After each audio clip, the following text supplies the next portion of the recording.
দাদা স্নান করে বডি স্প্রে লাগিয়ে চুলের টেরি কাটতে কাটতে আপনি 2 চামচ কালো সর্ষে আর 2 চামচ পোস্ত হালকা ভেজে নিয়ে ঠান্ডা করে এটাকে গুঁড়ো করে ফেলুন, মশলা তৈরি। দাদা বেগুন খায়?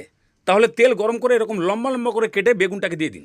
সামান্য একটু নুন ওপরে ছড়িয়ে দিয়ে নাড়িয়ে চাড়িয়ে ভাজুন, 2 মিনিট তো লাগবে।